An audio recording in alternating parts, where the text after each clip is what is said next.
찬송가 부릅니다.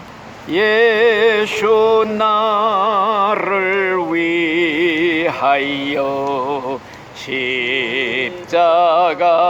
십자가를 질 때 세상 죄를 지시고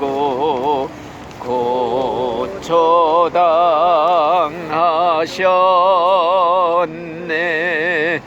예수님 예수님 나의 죄 위하여 봄의 피를 흘리니 죄인 받으소서.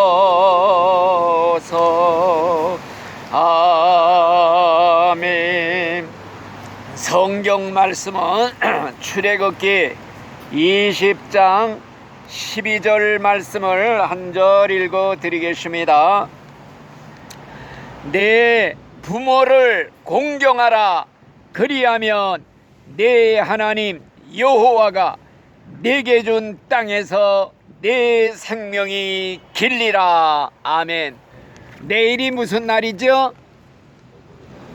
어버이날입니다. 그래서 오늘은 성경에서 내 부모를 공경하라 하는 하나님의 계명을 잠깐 말씀드리려고 합니다. 10계명 중에서 제일 첫 번째가 뭐이냐?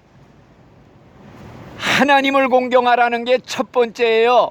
1계명부터 4계명까지는 하나님께 대한 계명인데 그 중에 제일 중요한 것이 목숨을 다하고 힘을 다하고 뜻을 다해서 너희 하나님을 사랑하라. 하나님 공경하라는 게 첫째고, 인간에게 주신 계명이 5계명부터 10계명이에요. 인간에게 주신 계명 중에 제일 큰 계명이 첫 번째 계명이 뭐이냐? 내 부모를 공경하라. 그리하면 내 하나님 여호와가 네게 준 땅에서 내 생명이 길리라. 이런 말씀을 했어요. 우리 기독교회는요, 효도의 종교예요. 예수 안 믿는 사람들은 기독교에서는 제사를 안 드린다고 그래서 부모 조상도 몰라보는 불효막심한 종교라 이렇게 욕하는 사람도 있지만은 그건 성경을 몰라서 그렇습니다. 왜 부모 제사를 금하느냐? 살아계실 때에 공경하라는 것이 성경의 핵심입니다. 돌아가신 후에는요, 이미 천국이나 지옥으로 다 갈대로 가서 죽은 영혼은 다시 돌아올 수가 없어요. 와서 제사를 받아먹는 게 조상이 아니에요. 마귀 귀신이가 조상의 탈을 쓰고 와가지고 그 제사를 딱 앉아서 받아먹고 있으니 우상에게 절하는 거라 이거예요. 귀신에게 절하는 것이다. 그래서 금하는 겁니다. 그래서 살아계실 때에 공경하라 이걸 강조하고 있어요. 살아계실 때에는 불효막심, 막 주먹질까지 해가지고 피나게 하는 불효자식이 있는데 막상 돌아가시니까 상다리가 휘어지도록 제사상 차려놓고 사람들이 문상 올 때마다 아이고 대이고 눈물 뚝뚝 흘리면서 효자인 척하는 이런 구역질 나는 일들이 오늘날 세상에 얼마나 많은지 몰라요. 그래서 우리 기독교는요, 살아계실 때 살아있는 부모님에게 산제사를 드리라.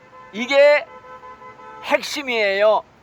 그래서 어떤 권사님이 있는데요, 이 권사님이 시집을 오니까 그 시집이 전부 제사 지내는 종갓집이야.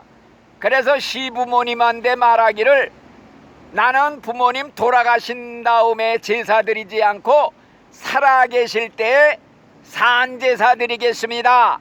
그리고 때마다 제사상 차리듯이 차려놓고 부모님 앉혀놓고 거기에 꾸벅 큰 절 올리면서 산제사를 드렸더니 부모님이 감동이 돼서 교회를 나왔대요. 예수를 믿게 됐대요.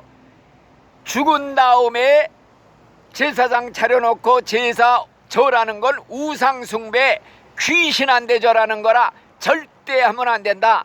그러니까 살아계실 때에는 살아계신 부모님 앉혀놓고 100번 1000번 해도 된다 이거예요.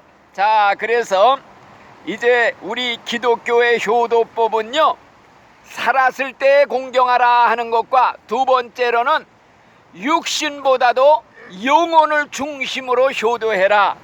육신은 아무리 잘 공경해서 세상에서 진수성찬으로 대접을 하고 아무리 잘 편안하게 봉양해 드렸다 할지라도 그것은 세상에서 다 끝나는 거예요. 죽어서 저 세상 갈 때 그 영혼을 천국 보내는 것이 진짜 효도라는 걸 가리키고 있어요. 잘 공경해 드려도 죽은 다음에 부모님 지옥의 불 속에 가서 뛰게 하면은 이건 아주 불효막심한 자가 되는 거예요. 그렇기 때문에 살아계실 때 효도하라 이걸 가리키고 있어요. 효도 중에 그 영혼 죽을 때 저 세상 갈 때 천국까지 가게 하도록 인도하는 것이 진짜 효도다 이걸 가리키고 있습니다. 그러면 왜 우리 기독교인이 효도를 해야 되느냐? 그것은 하나님의 명령이기 때문에 십계명에다가 아예 못을 박았어요. 인간에게 대한 첫 번째 계명, 제일 중요한 계명. 그러면서 하는 말이 눈에 보이는 부모도 공경하지 못하는 자는 눈에 보이지 않는 하늘에 계신 부모이신 참 하나님을 공경할 수가 없느니라 이런 말까지 했어요. 그러니까 부모님은 하나님의 대리자로 세워주셨단 말입니다. 그렇기 때문에 우리는 부모 공경을 안 하는 사람은 하나님을 공경하지 못하게끔 못을 박아 놓은 거예요. 부모 공경하지 않는 사람 하나님 공경 못한다 이런 말씀을 해서 하나님 공경한다고 하나님 섬기는 사람이 부모 공경 안 해? 그건 가짜라고 아예 못을 박아 놓은 것입니다. 그래서 하나님은 부모님의 권위를 하나님의 대리자로서 세워줬기 때문에 그렇기 때문에 부모의 권위를 세워주기 위해서 어떻게까지 했느냐? 부모를 치는 자가 있으면 그 자식은 돌로 쳐서 죽여라. 옛날에는 그랬어요. 율법 시대에 옛날 이스라엘 백성들에게 율법을 주실 때 부모를 치는 자는 돌로 쳐서 죽이라 그 명령까지 내렸어요. 왜 그러냐? 부모는 자녀들을 이 아름다운 세상을 볼 수 있게끔 안내하는 역할을 했잖아요. 통로의 역할을 해서 부모를 통해서 이 아름다운 세상을 자식들이 보게 된 거란 말입니다.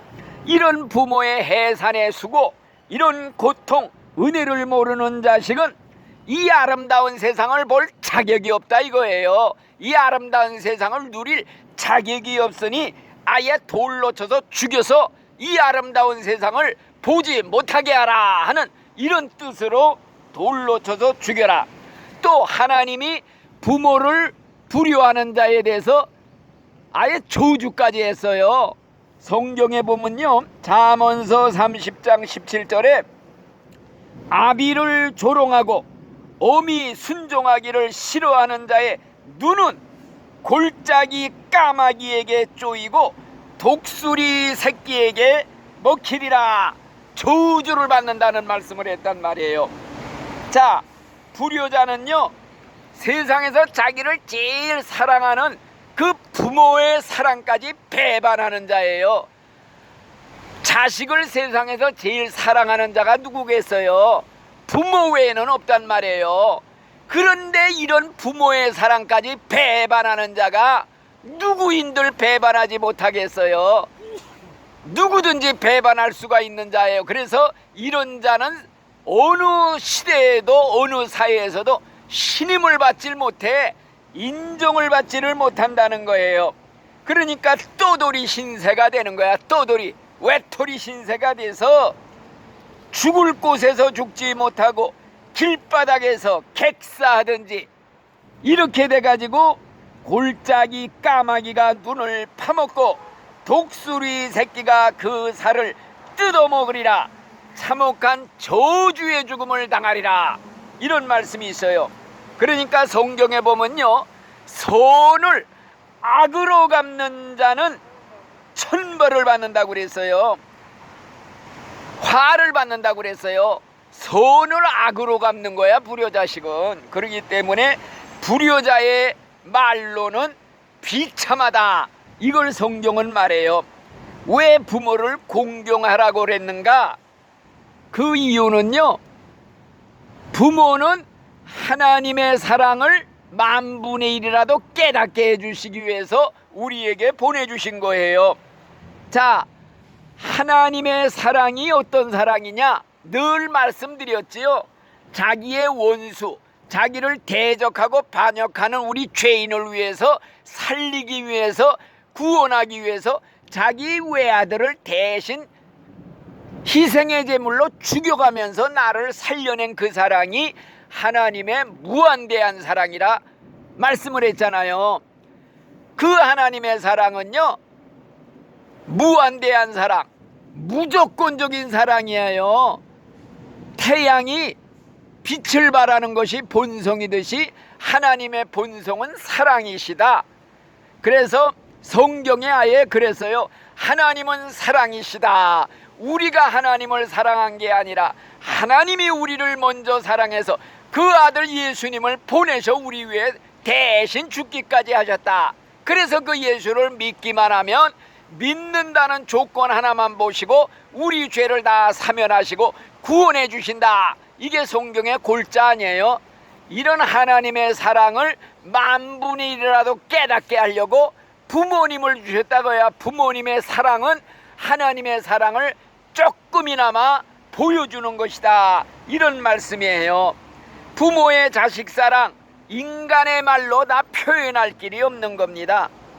옛날 얘기가 있어요. 옛날에 우리나라에서요, 부모가 늙으면 산속에다 갖다 버리고는 고려장 치렀다고 그러잖아요.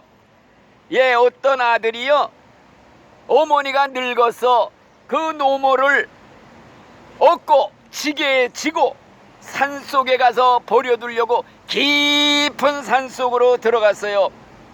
그리고 그 어머니를 내려놓고 돌아오려고 그러니까 그 어머니가 아들에게 하는 말이 뭐이냐? 얘야, 길을 갈 때 나무가지를 내가 오면서 떨어뜨려 놨다. 너 길 잃어버릴까봐 오면서 손으로 닿는 대로 나무가지 꺾어서 떨어뜨렸다는 거예요. 길바닥에. 그것만 보고 가면은 무사히 집에 갈 수가 있느니라. 이 말을 들은 아들이요, 그만 노모를 끌어안고 통곡을 했대요. 그리고 다시 모시고 왔다는 거예요. 죽으러 가면서도 자식이 길을 잃어버릴까봐 염려해가지고 나무가지를 꺾어서 깔아놓은 그 어머니를 어떻게 내가 버릴 수 있습니까? 다시 얻고 와서 돌아가실 때까지 잘 복양했다는 그런 얘기가 있습니다. 예, 부모님의 사랑은 하나님 다음 가는 사랑이다 그럽니다. 그래서 10계명 중에 하나님에 대한 첫째 계명이 하나님 공경하라는 것이고, 인간에 대한 첫째 계명이 부모를 공경하라, 이것입니다. 그래서 하나님의 사랑을 조금이나마 맛을 볼 수 있게끔 부모님의 사랑을 주신 거예요. 옛날 얘기가 또 있어요. 옛날 일제시대 때에요, 어느 청년이 독립운동을 했다는 죄로 감옥살이를 했다고 그래요. 그런데 그 청년의 어머니는 추운 겨울에 자기 아들이 그 추운 감옥에서 고생하는 거 생각하면서 방에 창호지도 바르지 않고 찬바람 맞으면서 잠을 잤다는 거예요. 내 아들이 찬바람 불어오는 철장 안에서 잠을 자는데 내가 어떻게 따뜻한 방 안에서 더운 잠을 잘 수가 있겠느냐. 이게 부모의 자식에 대한 사랑입니다. 그런데 오늘날 어때요? 말세가 돼가지고요, 자식된 도리로서 할 수 없는 천인공노할 일들이 얼마나 많이 일어나는지 말로 다 할 길이 없습니다. 늙은 부모를요 귀찮게 여겨요. 성가시게 여겨요. 자녀를 아무리 많이 낳았는데요, 부모를 모실 자녀가 없어요. 서로 안 모시려고 떠밀는다 이거예요. 그래서 세 아들을 둔 부모가 있었어요. 이 노부모가 하루는 첫째 아들 네 집에 가서 좀 묵다가 눈치가 보이면 또 둘째 아들로 가서 또 잠을 자다가, 그 다음에는 강릉에 사는 막내 아들 집으로 간다고 가려고 하다가 그만이야 도봉산 산기슭에서 그만이야 자살을 했다는 얘기가 있어요, 옛날에. 자, 어떤 자식들은요, 치매에 걸린 부모를요 그만이야 차에 태워가지고 먼 곳에 찾아올 수 없는 데 가서 내려놓고 돌아오는 그런 자식들도 있다고 그래요. 또 어떤 자식들은요, 그 병들고 늙은 부모 귀찮다고 높은 아파트에서 슬쩍 밀어서 떨어뜨려서 죽이는 일도 있었대요. 여러분들이요, 우리 자녀들은요 부모에 대해서 평생을 두고 갚을 수 없는 빚을 지고 있다는 거, 이걸 성경에 말하고 있습니다. 자식은 부모에게 평생을 두고 갚아도 갚을 수 없는 빚을 지고 있다. 첫째, 생명 자체를 부모님에게 물려받았다 이겁니다. 지금 부모의 피가 자녀의 혈관에 흐르고 있습니다. 그래서 자식은 부모가 내 살 중에 살이요 내 뼈 중에 뼈다, 내 피가 지금 내 혈관에 흐르고 있다. 그러니까 자식을 얼마나 사랑해요. 불효자식이라도 차라리 내가 대신 노후에 죽겠다, 병들어 죽어가는 자식을 보면요, 차라리 내가 네 대신 죽고 네가 살 수만 있으면 하는, 이것이 부모의 심정입니다. 자, 우리가 내 부모가 나를 낳고 키우면서 베푼 사랑, 희생, 수고, 이걸 생각하면요 평생을 두고도 갚을 수가 없다는 거예요. 그렇기 때문에 살아계실 때에 보답을 하라, 이게 성경의 가르침입니다. 돌아가신 후에는 하고 싶어도 할 수가 없다. 이건 우리나라 옛날 시조에도 많이 나오고 있잖아요. 여러분들도 다 알고 있는 시조 한마디 읽어드릴게요. 오보이 살아계실 때 섬기기 다하여라. 지나간 후면 애달다 의하리. 평생에 고쳐 못하리리. 이뿐인가 하노라. 많이 들으셨지 옛날에. 또 나무가 조용히 섰고자 하되 바람이 멎지 않고 자식이 효도를 다하고자 하되 어버이가 기다려주지 않는다. 이런 시도 있어요. 또 부모는 본래 초목과 같으니 어찌 가을바람에 떨어지지 않기를 바랄 수 있으랴. 살아계실 때 모름지기 정성을 다해 복양하라. 돌아가신 후에 땅을 치며 방송되고 간들 무슨 소용이 있으랴. 유명한 시들이 있습니다. 오늘 내일이면 어버이날을 맞이하는데 나는 매년 어버이날만 되면은 부끄러운 마음을 금할 길이 없어요. 왜냐? 나도 불효자식이다 하는 이런 죄책감을 늘 가지고 살고 있기 때문에요. 내 얘기를 잠깐 말씀드리면요, 우리는 1.4.5태 때 이북에서 피난 나왔어요. 아버님이 일찍이 공산당에게 잡혀가 져가지고 우리 어머니가 23살에 과부가 됐단 말이에요.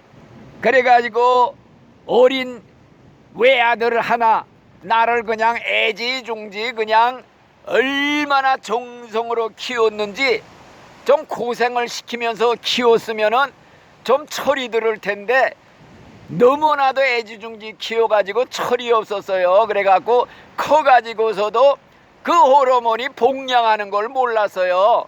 그래가지고 대멋대로 이렇게 살면서 목사가 됐다는, 주의 종로로 단다, 나는 교회 일한다 하는 핑계 대고서 그냥 어머니를 공경을 못했어요. 평생 살면서 가난하게 시골 다니면서 교회 일 본다고 어머님에게 용돈 한 번 드린 기억이 나질 않아요. 얼마나 그 정말 불효자식이에요. 천하의 불효자식. 그 다음에 내중에 목회도 고생 실패해가지고 중국에 들어가서 한 20년 선교사 생활하는데 중국에 가서도 고생 직사도록 했지요. 우리 어머님이 누님하고 가끔 이제 방문하러 오시면요, 우리 어머니는 딸들이 주는 용돈을 그냥 전부 놔뒀다가 60이 넘은 나한테 80이 넘은 노모가 갈 때 뒷공원에다 이렇게 주머니에 놓고 가시고, 이런 일들을 하면서도 너무나도 정말 철이 없이 불효자식 노릇을 해서 잘한다고 했는데도 돌아가시고 나니까 나는 천하의 불효자식이구나, 이런 마음이 아주 그냥 죄책감이 너무나도 드는 거예요. 이 다음에 천국에 가서 혹시 만나게 될 때 나는 내가 받을 상급이 있으면 몽땅 우리 어머니에게 드리고 싶은 심정이에요. 내가 전도 많이 하고 주의 일 많이 하고 그래서 하나님이 상급을 많이 주신다 그러면 절반이라도 떼서, 아니 전부라도, 이건 어머니 몫입니다, 어머니 받으세요. 내가 목사가 되고 주의 일만 하게 한 게 다 어머니가 밑바닥에서 희생을 했기 때문에 내가 오늘날 이렇게 세상 일은 만져보지도 않았어요. 나 세상에서 월급 타본 일 없어. 직장 생활 해본 적도 없어. 세상 물정 하나도 몰라. 월급 타본 건 훈련소에 가서 훈련 받고 한 달 월급 몇백 원 그때 줄 때 그거 받았는데, 조교가 그러더라고, 여기 중에 월급 첫 월급 타본 사람 손 들어보라고 그래서 나도 손을 들었어요. 일생 월급 타고 직장생활 돈벌이 해본 일이 없어. 그러니 얼마나 하나님 앞에도 부끄럽고 사람 앞에 부끄럽고 아무데도 부끄러운 마음을 금할 길이 없어서 어버이날만 되면은 나는 천하의 불효자식입니다 늘 고백하면서 자녀들 앉혀놓고 예배드리면서도 이렇게 똑같은 말을 늘 하면서 나 같은 불효자가 되지 않도록 살아계실 때 아무리 부모가 못되게 굴어도 하나님이 부모 자리를 주실 때에는 무조건 술주정뱅이라도 좋으니 순종하라는 거예요. 그래서 우리가 어버이날 다음 주일날은 교회에서 또 어버이 주일로 지키잖아요. 이 한 주간만이라도 부모님에 대해서 생각하면서 하늘에 계신 부모 하나님 잘 공경하다가 이 다음에 꼭 우리가 천국에 들어가는 것이 하나님께는 제일 효도하는 거예요. 하나님 효도하는 건 하나님 잘 섬기고 기쁘게 해서 하나님 앞에 올라가서 주님 앞에 칭찬받는 거, 이게 우리 신자가 해야 할 하나님께 대한 효자용 신자가 되는 걸 여러분들에게 말씀드리면서 잠깐 기도를 드리겠습니다. 하나님 감사합니다. 오늘 어버이날을 내일 맞이하면서 부모에 공경하라는 하나님 말씀을 잠깐 생각했습니다. 하나님 앞에 사람 앞에 부끄러운 저희들입니다. 예수의 보혈로 씻어주시고 회개하고 뉘우치고 이제부터라도 새로운 마음과 결심각오로 위로는 하나님 공경하고 밑으로는 부모님을 공경하는 참된 믿음의 신자의 삶을 살다가 이 다음에 다 같이 천국에 들어가는 저희들이 되게 해 주시옵소서. 예수님 이름으로 감사 기도드리옵나이다. 아멘. 하늘에 계신 우리 아버지여, 이름이 거룩히 여김을 받으시오며 나라에 임하옵시며 뜻이 하늘에서 이루어진 것 같이 땅에서도 이루어지이다. 오늘날 우리에게 일용할 양식을 주옵시고 우리가 우리에게 죄 지은 자를 사하여 준 것 같이 우리 죄를 사하여 주옵시고 우리를 시험에 들게 하지 마옵시고 다음 안악에서 구하옵소서. 대개 나라와 권세와 영광이 아버지께 영원히 있사옵나이다. 아멘. 하나님께 영광. 끝났습니다.